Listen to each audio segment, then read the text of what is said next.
बिस्मिल्लाहिर्रहमानिर्रहीम। अस्सलाम वालेकुम। मेरा नाम मोहम्मद जुनैद और आज हम बात शुरू करेंगे इंटरनेशनल सिस्टम ऑफ यूनिट्स के ऊपर। लास्ट क्लास में हमने बात की थी फ़िज़िकल क्वांटिटीज़ के ऊपर, जिसमें हमने डिस्कस किया था बेस क्वांटिटीज़ के ऊपर और डिराइव्ड क्वांटिटीज़ के ऊपर।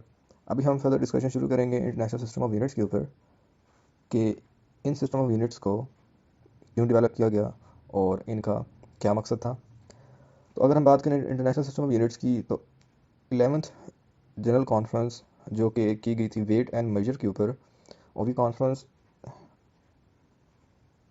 1960 में हेल्ड हुई थी पेरिस में।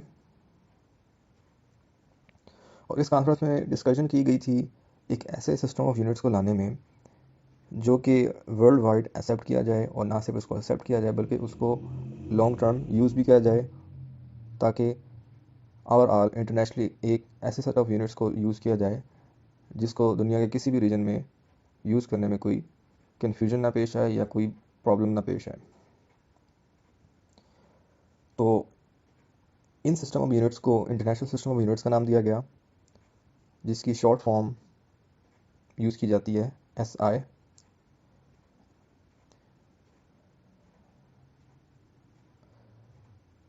तो हम यहाँ पर नेक्स्ट डिस्कशन करेंगे कि ऐसी कौन सी सेट ऑफ यूनिट्स यहाँ पर डेवलप की गई थी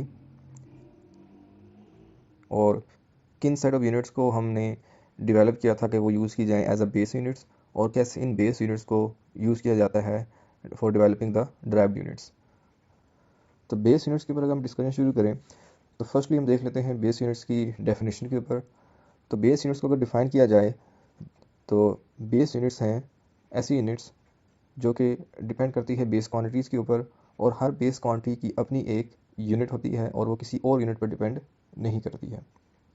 लेट्स सपोज अगर हम बात करते हैं बेस क्वांटिटी जो कि लेंथ है हमारे पास, तो लेंथ की जो बेस यूनिट है वो है मीटर। तो मीटर जो है वो ऐसी बेस यूनिट है जो सिर्फ लेंथ के लिए इस्तेमाल की जा सकती है, वो किसी और बेस यूनिट के लिए इस्तेमाल नहीं की जा सकती। इसी तरीके से हम बात करें मास की, तो मास की जो यूनिट है किलोग्राम। टाइम भी एक बेस यूनिट है जिसकी यूनिट इस्तेमाल की जाती है सेकंड।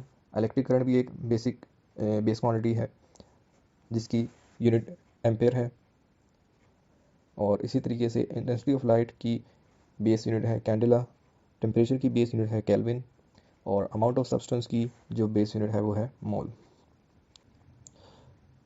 तो हमारे पास ये जो 7 सेट ऑफ यूनिट्स हैं, इन्हीं को हम बेस यूनिट्स जो है वो बेस यूनिट के तौर पे जानते हैं, और ये बेस यूनिट्स ही यूज़ की जाती हैं for developing different kind of units और driving different kind of unit, जिनको हम अपने नेक्स्ट टॉपिक में भी स्टडी करेंगे। तो ये बेस यूनिट एक basic set of units provide करती हैं दूसरी यूनिट्स के लिए भी, जिनके कम्बिनेशन से हम डिफरेंट मज़ीद यूनिट्स डेवलप कर पाते हैं। तो हम अपने नेक्स्ट यूनिट्स पर शिफ्ट करते हैं जो कि हैं ड्राइव यूनिट्स। ड्राइव यूनिट्स जो हैं ये यूज़ की जाती हैं ड्राइव्ड क्वांटिटीज़ के लिए, और ये क्वांटिटीज़ हैं again combination of base units, कि हम बेस यूनिट्स का कम्बिनेशन यूज़ करते हैं और उनके कम्बिनेशन से हम ड्राइव यूनिट्स डेवलप करते हैं। तो एक ड्राइव यूनिट कैसे डेवलप की जाती है, इसके लिए अगर हम देखें कि जब भी कोई दो बेस यूनिट्स या दो से ज़्यादा का बेस यूनिट का कम्बिनेशन मल्टीप्लाई या डिवाइड किया जाए, तो वो कंबाइनली एक ड्राइव यूनिट बनाता है। तो इसका मतलब है कि ड्राइव यूनिट डिपेंड करता है बेस यूनिट्स के ऊपर, और बेस यूनिट्स का स्पेसिफिक कम्बिनेशन ही एक ड्राइव यूनिट के लिए यूज़ किया जाता है, जो कि एक स्पेसिफिक फार्मूले के लिए या स्पेसिफिक कैटेगरी के लिए यूज़ किया जा सकता है। तो जो एक कम्बिनेशन जो है बेस यूनिट का, वो अगर एक कैटेगरी के लिए यूज़ किया जा रहा है तो वो उसी स्पेसिफिक कैटेगरी के लिए ही जो है वो यूनिट माना जाएगा। इसको हम फर्दर इलेबरेट करने की कोशिश करें, तो हमारे पास यहाँ पर एग्जांपल है मीटर पर सेकंड। तो मीटर पर सेकंड जो है ये टू बेस यूनिट्स का कम्बिनेशन है, जिसमें हमारे पास मीटर ये बेस यूनिट है लेंथ की, और सेकंड जो है वो बेस यूनिट है टाइम की। तो हमने यहाँ पर दो बेस यूनिट्स को कंबाइन किया है, और इन दो बेस यूनिट के कम्बिनेशन से हमने एक ड्राइव यूनिट डेवलप की है, और ये ड्राइव यूनिट जो मीटर पर सेकंड है ये यूज़ की जाती है फॉर द स्पीड। तो स्पीड जो है वो एक ड्राइव क्वांटिटी है, और उस ड्राइव क्वांटिटी के लिए हमने जो ड्राइव यूनिट्स डेवलप की हैं by the combination of base units, वो है मीटर पर सेकंड।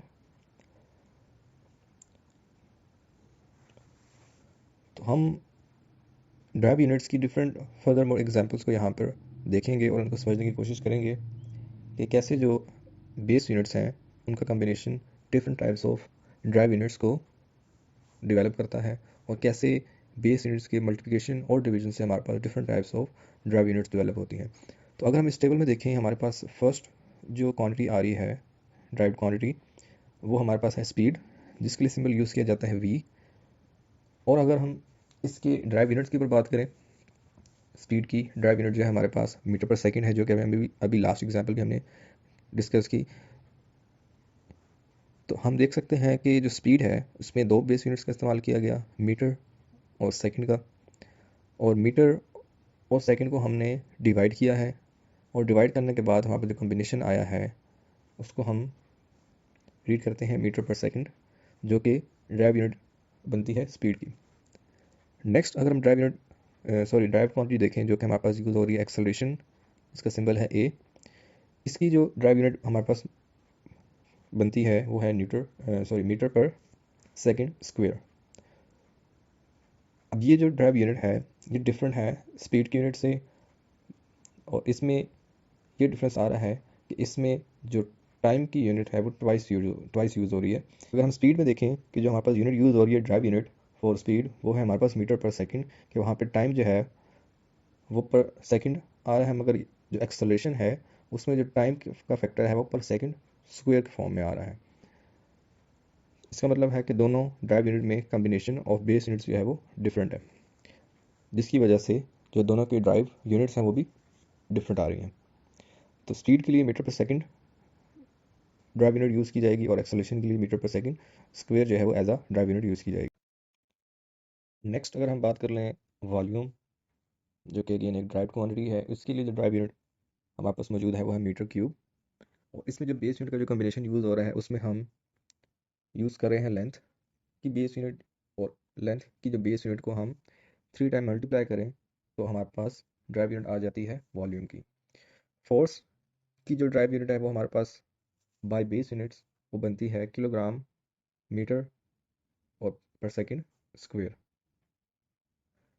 मगर ये कम्बिनेशन ऑफ यूनिट्स फोर्स के लिए यूज़ नहीं किया जाता, बल्कि इसके लिए कॉमनली जो यूनिट यूज़ की जाती है वो न्यूटन है।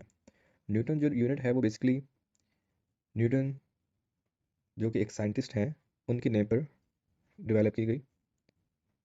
तो फोर्स जो है वो भी एक ड्राइव क्वांटिटी है, मगर उसके लिए जो यूनिट हम यूज़ कर रहे हैं वो न्यूटन है। इसी तरीके से प्रेशर की जो यूनिट है वो by combination of base unit जो है वो न्यूटन पर मीटर सेकंड स्क्वायर बनती है। मगर इसमें भी हम अगेन जो है इसकी जो कॉमन यूनिट जो हम यूज़ करते हैं वो है पास्कल, जो कि अगेन एक साइंटिस्ट के नेम के ऊपर डेवलप की गई है। और अगर हम बात कर लें डेंसिटी की यूनिट के बारे में, डेंसिटी की जो यूनिट बनती है हमारे पास किलोग्राम पर मीटर क्यूब। और इन द एंड जो चार्ज है हमारे पास उसकी यूनिट हमारे पास है कूलम्ब, जिसका सिंबल है C।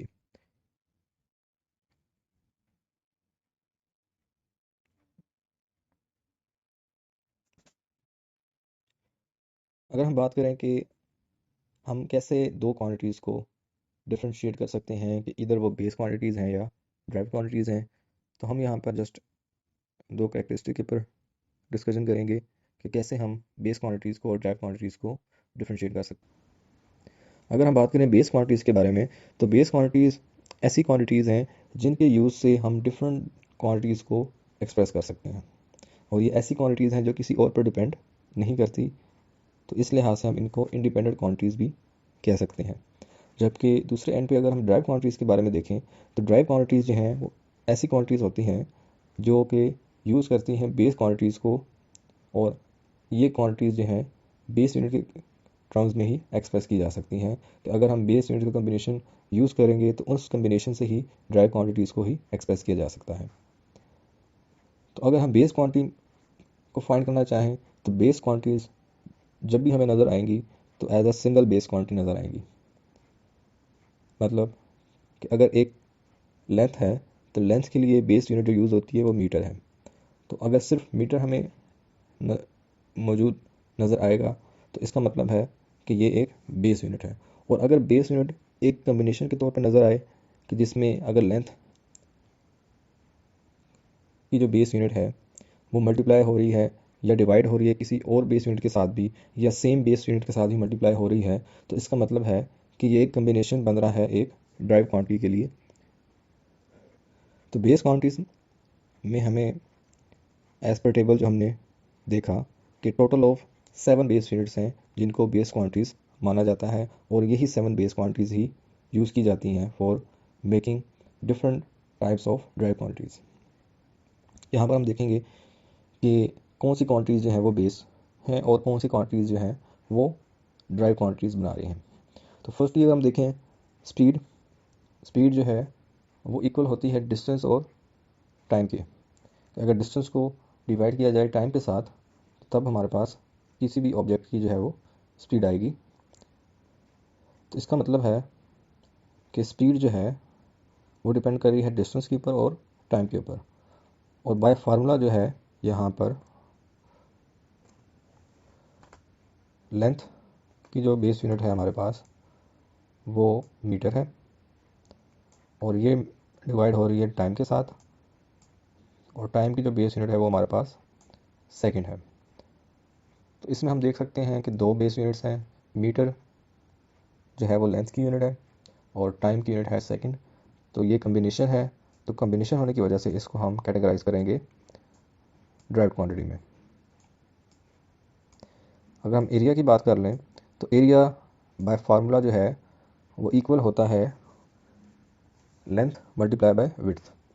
तो लेंथ जो है वो भी मीटर में मेजर की जाती है और विड्थ जो है वो भी मीटर में मेजर की जाती है। तो इसका मतलब है कि हम 2 टर्म्स को मल्टीप्लाई कर रहे हैं और दोनों टर्म्स जो है वो बेस यूनिट्स ही हैं, और जब 2 बेस यूनिट्स मल्टीप्लाई हो रही हैं तो उसका जो कम्बिनेशन डेवलप हो रहा है वो डेवलप करेगा एक ड्राइव क्वांटिटी को। तो इसका मतलब है कि एरिया जो है वो भी एक ड्राइव क्वांटिटी है। अगर हम बात कर लें फोर्स के बारे में तो फोर्स जो है वो मेजर की जाती है इन टर्म्स ऑफ न्यूटन, और फोर्स का फार्मूला अगर देखा जाए तो वो इक्वल होता है मास टाइम्स एक्सेलरेशन। तो इसमें भी हम देख सकते हैं कि 2 टर्म्स हैं और दोनों टर्म्स मल्टीप्लाई हो रही हैं, और इन दोनों टर्म्स के मल्टीप्लाई होने से हमारे पास एक कम्बिनेशन ऑफ बेस यूनिट बनेगा, और वो जो भी कम्बिनेशन बेस यूनिट बनेगा उससे जाहिर होगा कि फोर्स भी एक ड्राइव यूनिट है। डिस्टेंस जो है इसका कोई भी फार्मूला यूज़ नहीं किया जाता, ये जस्ट इंडिपेंडेंट टर्म है और इसको मेजर किया जाता है इन टर्म्स ऑफ लेंथ, और लेंथ की जो बेस यूनिट है वो मीटर है। तो इसका मतलब ये हुआ कि डिस्टेंस जो है वो ऐसी क्वांटिटी है कि जिसमें एक ही बेस यूनिट यूज़ की जा रही है और ये हमारे पास बेस क्वांटिटी हो जाएगी। और टाइम जो है अगेन इसमें भी एक ही टर्म यूज़ की जा रही है जो कि बेस यूनिट होती है, जिसकी यूनिट होती है हमारे पास सेकंड, और जो टाइम है इसमें सिर्फ एक ही बेस यूनिट आ रही है। तो इसका मतलब है कि जो टाइम है वो भी एक बेस क्वांटिटी है।